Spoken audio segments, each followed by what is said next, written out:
Okay, चलिए आज हम लोग स्टार्ट करेंगे लेक्चर नंबर 1। ठीक है, मटेरियल फॉर इंजीनियरिंग का। और आज के लेक्चर में हम लोग कवर करेंगे क्रिस्टल स्ट्रक्चर ऑफ मेटल। देखिए, क्लासिफिकेशन ऑफ इंजीनियरिंग मटेरियल बहुत ही अच्छे से हमने पढ़ाया है फर्स्ट सेमेस्टर का जो ब्रांच पेपर था, that is mechanical science engineering. मुझे लगता है पहला ही लेक्चर में मिल जाएगा आपको, पहला लेक्चर दूसरा लेक्चर जो भी हो, आप एक बार विजिट कीजिएगा। वहां पर क्लासिफिकेशन ऑफ इंजीनियरिंग मटेरियल बहुत ही अच्छे से हमने कवर किया है। ठीक है, और मैं पहले भी बोल चुका हूं कि मैं वही सब टॉपिक को पढ़ाऊंगा जो टॉपिक को मैंने नहीं पढ़ाया है या फिर जो टॉपिक न्यू है इस सब्जेक्ट में। ठीक है, बहुत कम ही टॉपिक मिलेगा जो न्यू है, बाकी सारे टॉपिक आपका यूनिट 1 से कवर हो जाएगा। एक्चुअली ये मटेरियल साइंस इंजीनियरिंग का पेपर है, लेकिन ये मैकेनिकल और मेटलर्जी दोनों को पढ़ना होता है। मेटलर्जी के लिए तो ये काफ़ी इंपॉर्टेंट पेपर है और साथ ही साथ मैकेनिकल को भी इसकी बहुत ज़्यादा ज़रूरत पड़ती है। ठीक है, इंपॉर्टेंट पेपर है। तो क्रिस्टल स्ट्रक्चर ऑफ मेटल, हमने मेटल का फिजिकल प्रॉपर्टी ऑलरेडी पढ़ चुके हैं। फिजिकल प्रॉपर्टी, इसके थर्मल प्रॉपर्टीज़ को हम लोग पढ़ चुके हैं, है ना। मेटल्स क्या होता है इसके बारे में पढ़ चुके हैं। मेटल की विशेषताएं क्या होती है इसके बारे में पढ़ चुके हैं। अलग अलग तरह के मेटल्स होते हैं इसके बारे में पढ़ चुके हैं। अब जो पढ़ेंगे न्यू थिंग वो क्रिस्टल स्ट्रक्चर ऑफ मेटल। अब ये क्रिस्टल स्ट्रक्चर होता क्या है, देखिए ध्यान से समझिए। हर मेटल का अपना एक प्रॉपर्टी होता है। गेटिंग, स्टील अलग है, गेटिंग और नॉट। आयरन अलग है, गेटिंग और नॉट। कॉपर अलग है ना। ब्रास अलग है, उसकी प्रॉपर्टी अलग है। और किसी भी मेटल की प्रॉपर्टी को तो आप जानते हैं। अगर मैं फिजिकल प्रॉपर्टी की बात करूं तो बहुत सारा है। इसका लश्चर क्या है, सोनरस है या नहीं, बहुत सारे प्रॉपर्टी है ना। फैटिक स्ट्रेंथ हम लोग चेक करते हैं, इलेक्ट्रिकल कंडक्टिविटी कैसी है, स्ट्रेंथ कैसा है। तो किसी भी मेटल का हम लोग क्रिस्टल स्ट्रक्चर इसलिए जानना जरूरी है ताकि हम उससे उसके प्रॉपर्टी को जान सकें। बात समझ में आ गई। बहुत सारी प्रॉपर्टी होती है मेटल की, डक्टिलिटी, मेलिएबिलिटी, है ना। बहुत सारी प्रॉपर्टी हमने आपको पढ़ाया है। तो उस मेटल की प्रॉपर्टी को जानने के लिए हम लोग क्रिस्टल स्ट्रक्चर पढ़ते हैं। कुछ मेटल आप देखिएगा बहुत फ्लेक्सिबल होता है, जैसे गोल्ड, सिल्वर। कुछ मेटल काफी हार्ड होता है, टंगस्टन, गेटिंग और नॉट। तो इसको कैटेगराइज करने के लिए हम लोग क्रिस्टल स्ट्रक्चर पढ़ते हैं और बहुत जरूरी भी है। इसके बिना आप किसी भी मेटल के प्रॉपर्टी को डिफरेंशिएट नहीं कर पाएंगे, गेटिंग। तो देखिए, हमको पता है कि जितना भी एलिमेंट होता है, ज्यादातर हम लोग मेटल के बारे में पढ़ेंगे, तो जितने भी एलिमेंट है वो सारा कहीं ना कहीं एटम से बना हुआ होता है। देखिए, लिखना तो 5 मिनट का काम है, आप लिख लीजिएगा, लेकिन चीज़ों को समझना बहुत जरूरी है।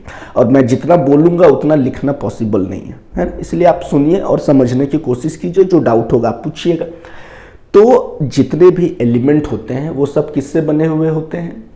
एटम से। और एटम तो आपको पता है कि सबसे छोटा आपका क्या है? Atom is the smallest unit, जिससे मेटल बना हुआ है, जिससे एलिमेंट बना हुआ है। और एटम के अंदर में ही क्या होता है? एटम के पास क्या होता है? इलेक्ट्रॉन, प्रोटॉन, न्यूट्रॉन, जिससे मैटर बना है, मैटर। और किसी भी चीज का अगर उसका कुछ मास है, उसका कुछ वेट है, तो वो मैटर कहलाएगा। जैसे solid, liquid, gas, this all are the matter. Metals की बात करें तो किससे बना हुआ है? एटम से। और एटम में क्या है? Electron, proton, neutron. सेंटर में क्या होता है? न्यूक्लियस। न्यूक्लियस में क्या होता है? प्रोटॉन और न्यूट्रॉन। और प्रोटॉन पता है पॉजिटिव चार्ज से बना है, न्यूट्रॉन पर कोई चार्ज नहीं होता है। और बाहर में क्या घूमता है? इलेक्ट्रॉन। और जो फ्री इलेक्ट्रॉन्स होते हैं उसी के कारण क्या होता है? किसी भी मेटल का थर्मल कंडक्टिविटी या इलेक्ट्रिकल कंडक्टिविटी का पता चलता है। लोहा में ही करंट आता है, ऐसा क्यों भाई? लकड़ी में तो करंट नहीं आता, क्योंकि लोहा में फ्री इलेक्ट्रॉन्स पाए जाते हैं। बात समझ में आ रही है? और वही इलेक्ट्रॉन के आदान प्रदान से क्या होता है? आपका जो कॉन्फ़िगरेशन होता है वो स्टेबल होता है। अगर वो अनस्टेबल है, अगेन वो क्या करेगा, इलेक्ट्रॉन का आदान प्रदान करेगा अलग अलग ऑर्बिट में। ये थोड़ा केमिस्ट्री का पार्ट है, जहां पर अलग अलग आपके ऑर्बिट होते हैं, K, L, M, N, और फॉर्मूला होता है 2n²। खैर हम उतने डिटेल में नहीं जाएंगे, आप सिंपली समझिए कि किसी भी एलिमेंट को बनने के लिए एटम की जरूरत होती है।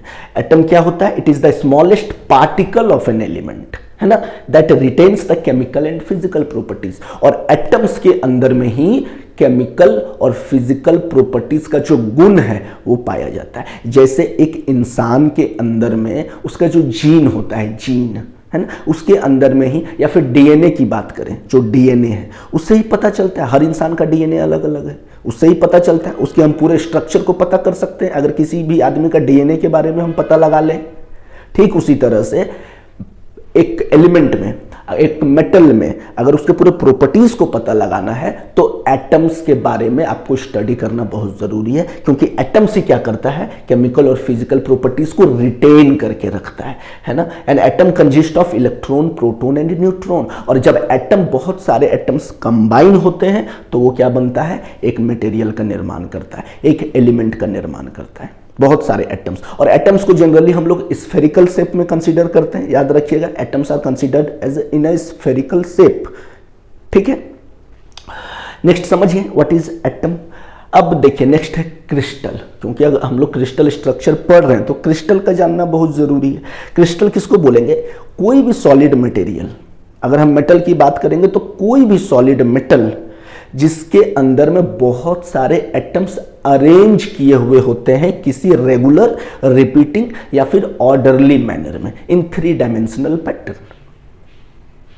मान लीजिए कि आपको सुबह सुबह आप स्कूल जाते हैं या कॉलेज जाते हैं, असेंबली होती है, तो असेंबली में क्या, जहां मर्जी वहां पर बच्चे खड़े हो जाते हैं, एक प्रॉपर लाइन में खड़े होते हैं, गेटिंग और नॉट, जिसको बोलते हैं ऑर्डरली अरेंज्ड स्टूडेंट्स बोलते हैं ना। स्कूल में आपने देखा होगा कि जब असेंबली होती है सारे बच्चे अच्छे से लाइन बनाकर एक रो में और एक कॉलम में खड़े होते हैं,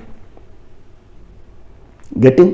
अब बिस्किट का जो पैकेट होता है उसके अंदर देखिए बिस्किट कितने अच्छे से सजाया हुआ होता है। आप क्रिकेट खेलते होंगे तो क्रिकेट का पैकेट वाला बॉल देखिए ना, जिसमें 6 बॉल होता है, कितने अच्छे से सजा कर रखा हुआ होता है। तो क्रिस्टल हम लोग उसको बोलेंगे जो सॉलिड मटेरियल है और उसके अंदर में जो एटम्स हैं वो अरेंज मैनर में रखे हुए, जहां मर्जी। मेला घूमने नहीं गए हैं साहब, मेला में ना आदमी को आप देखे होंगे कि जहां मर्जी वहां घूम रहा है। कोई क्या मेला लाइन लगाकर घूमते हैं? नहीं ना, मेला में छोटा हो, बच्चा हो, बूढ़ा हो, जहां मर्जी वहां घूम रहा है, that is Mela, that is not properly arranged. थोड़ी देर के लिए आप मान लीजिए कि सारे आदमी लोग एटम्स हैं,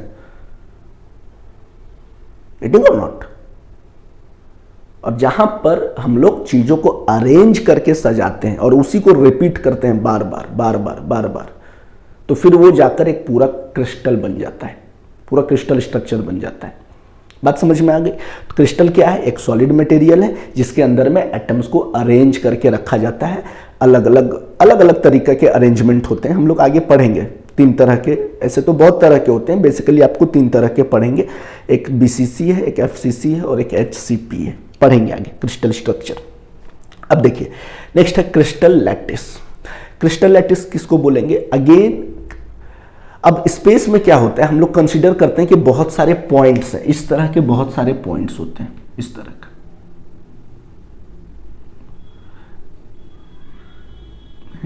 जिसको हम लोग बोलते हैं लैटिस पॉइंट्स।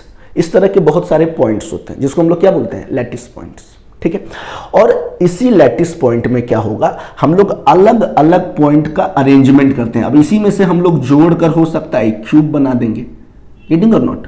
इस तरह से हम लोग, बहुत सारे पॉइंट होते हैं, इस तरह से हम लोग जोड़कर एक क्यूब भी बना देते हैं, इस तरह से।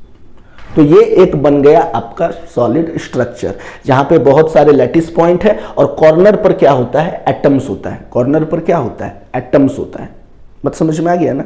और इसी एटम्स एक पीरियोडिक शेप में एक ऑर्डरली अरेंज्ड मैनर में हम लोग इसको अरेंज करते हैं, तब जाकर क्या बनता है आपका क्रिस्टल लैटिस। देखिए एक crystal lattice is the regular arrangement of lattice points. याद रखिएगा यहाँ पर एटम्स नहीं होगा, अभी एटम्स का कॉन्सेप्ट नहीं दे रहे हैं, ठीक है। यहाँ पर क्या होगा, बहुत सारे लैटिस पॉइंट्स होते हैं, ये सारे लैटिस पॉइंट्स होते हैं बहुत सारे, ठीक है, जो प्रॉपरली अरेंज्ड होंगे। मतलब इसके बीच का डिस्टेंस और इसके बीच का डिस्टेंस सेम होगा। अगर आप डायगोनली भी जाइएगा तो इसके बीच का डिस्टेंस सेम होगा। इसका मतलब है कि प्रॉपरली ज्योमेट्रिकल ऑर्डर में अरेंज किया गया है ना। इन 3 डायमेंशनल स्पेस, ये तो 2D है, दिस बोर्ड इज 2D इसलिए 2D दिख रहा है, लेकिन 3 डायमेंशनल स्पेस यानी 3 डायमेंशन में एक्स वाई जेड तीनों ही जो आपका प्लेन है उस तीनों ही प्लेन में आपके लैटिस पॉइंट्स रहेंगे, और उस लैटिस पॉइंट को जोड़कर हम लोग क्या करते हैं, उसमें 3 डायमेंशनल फिगर का निर्माण करते हैं, ठीक है। Showing the position of atoms in a crystal, कि हम लोग कहाँ कहाँ पर एटम्स को प्लेस करेंगे। सबसे बेसिक स्ट्रक्चर जो होता है क्रिस्टल का, सबसे बेसिक वो क्यूब शेप में ही लेते हैं। क्यूब में ही पता है कि एटम्स को कि भैया अगर हम क्यूब शेप में अपने आप को अरेंज करेंगे तो हमारे पास एनर्जी जो होगी वो बचेगी, एनर्जी का वेस्टेज नहीं होगा।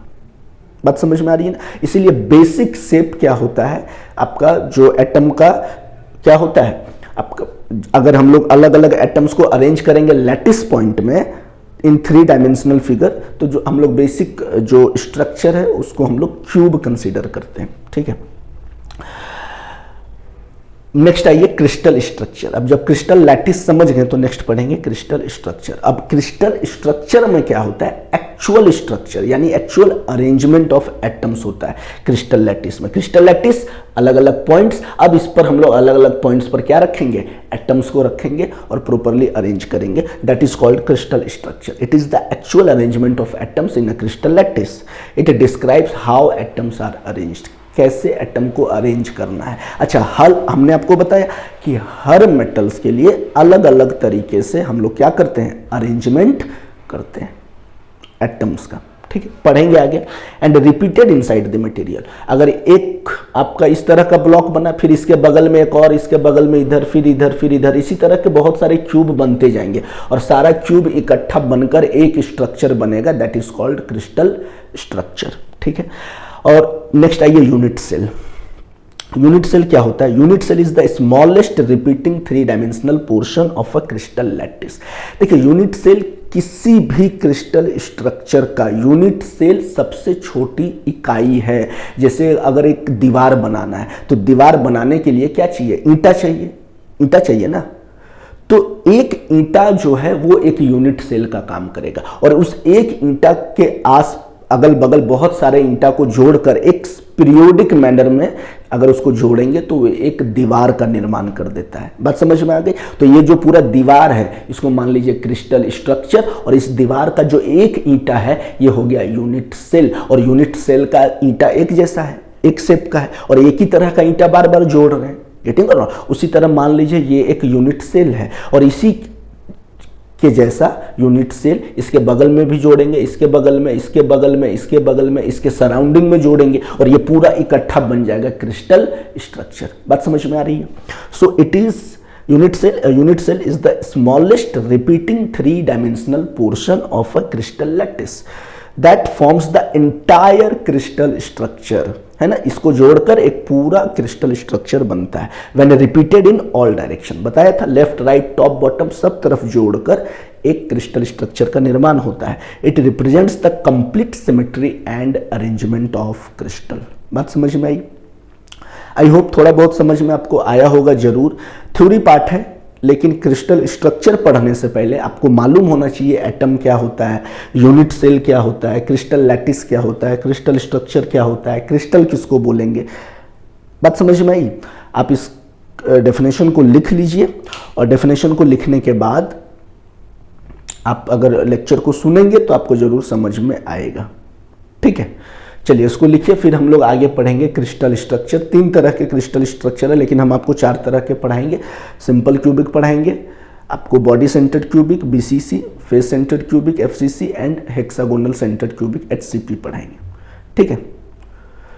चलिए इसको लिखिए, फिर आगे बढ़ते हैं।